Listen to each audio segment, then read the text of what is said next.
नमस्ते बच्चों, ज्ञान मंत्र में आप सबका स्वागत है। आज हम कक्षा 6 का पाठ 10 झांसी की रानी कविता के प्रश्न उत्तर कर रहे हैं। इसकी व्याख्या मैं अपनी पहली वीडियो में कर चुकी हूँ, उसका लिंक आपको डिस्क्रिप्शन बॉक्स में मिल जाएगा, वहां से आप देख सकते हैं। तो अब प्रश्न उत्तर शुरू करते हैं। प्रश्न 1, किंतु काल गति चुपके चुपके काली घटा घेर लाई, इस पंक्ति में किस घटना की ओर संकेत है। अब आपको एक पंक्ति दी गई है तो उसमें किस घटना के बारे में बताया गया वो बताना है। उत्तर, इस पंक्ति में रानी लक्ष्मीबाई के पति गंगाधर राव की मृत्यु की ओर संकेत है। ख, काली घटा घिरने की बात क्यों कही गई है।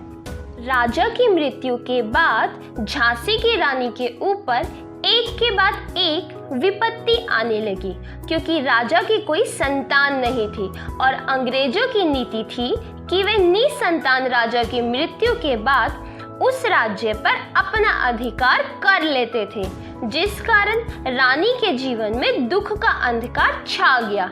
इसलिए काली घटा घिरने की बात कही गई है। प्रश्न 2, कविता की दूसरी पंक्ति में भारत को बूढ़ा कहकर और उसमें नई जवानी की बात कहकर सुभद्रा कुमारी चौहान क्या बताना चाहती है। उत्तर, कवित्री सुभद्रा कुमारी चौहान ने भारत को बूढ़ा इसलिए कहा क्योंकि तब भारत की दशा बहुत शिथिल और जर्जर हो चुकी थी। भारत लंबे समय से अंग्रेजों की गुलामी से हर तरह से कमजोर हो रहा था। नई जवानी आने की बात कहकर कवित्री यह बताना चाहती है कि अपनी खोई हुई आज़ादी को हासिल करने के लिए देश में नया जोश उत्पन्न हो गया था। अब उनमें आशा और उत्साह का नया संचार हो गया।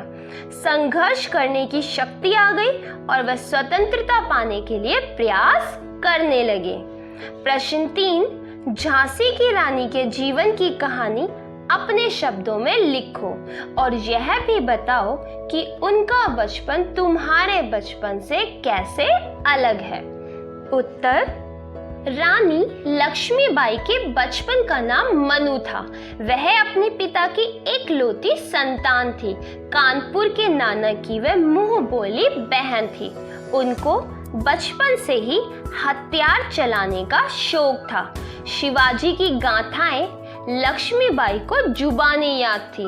नकली युद्ध करना, व्यूह की रचना करना, किले तोड़ना और शिकार खेलना लक्ष्मीबाई के प्रिय खेल थे। भवानी उनके कुल की देवी थी। झांसी के राजा गंगाधर राव के साथ लक्ष्मीबाई का विवाह हुआ था।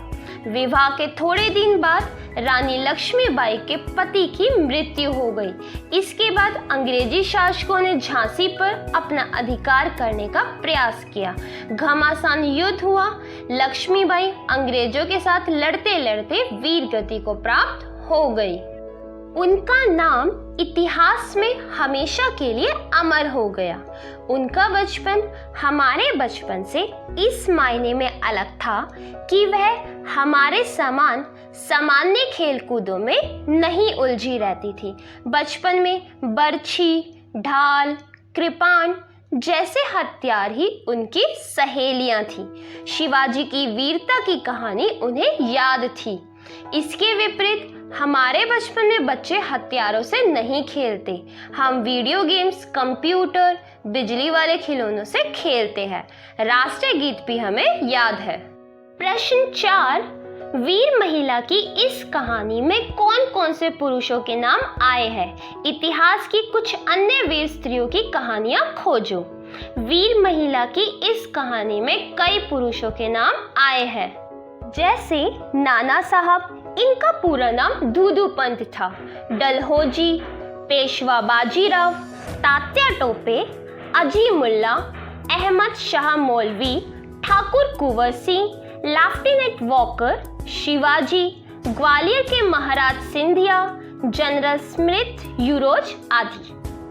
अब आते हैं अनुमान और कल्पना पे। इसका प्रश्न 1, कविता में किस दौर की बात है। कविता से उस समय के माहौल के बारे में क्या पता चलता है। उत्तर, कविता में वर्ष 1857 के प्रथम स्वतंत्रता संग्राम के दौर की बात कही गई है। इस संग्राम में झांसी की रानी लक्ष्मीबाई ने महत्वपूर्ण भूमिका निभाई थी। उस समय के माहौल के बारे में यह पता चलता है कि देश गुलाम था और लोगों के दिलों में देश प्रेम की ज्वाला भड़क रही थी। वह आजादी पाने के लिए ललायित थे। प्रश्न 2, सुभद्रा कुमारी चौहान लक्ष्मीबाई को मर्दानी क्यों कहती है?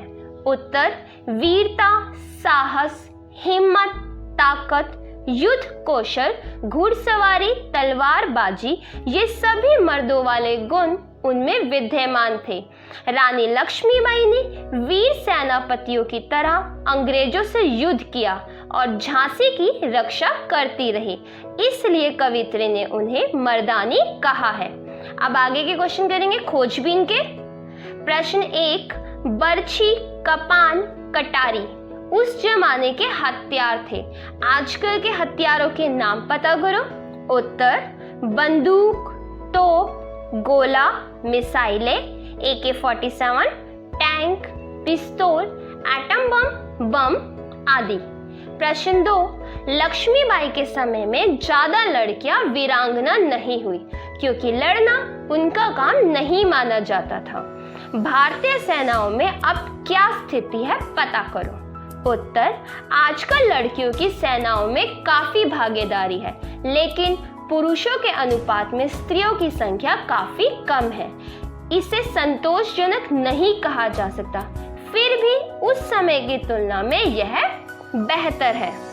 तो बच्चों, ये थे हमारे क्वेश्चन आंसर। उम्मीद है आपको समझ आए होंगे। अगर वीडियो पसंद आई हो तो लाइक करना और चैनल को सब्सक्राइब करना मत भूलना। धन्यवाद।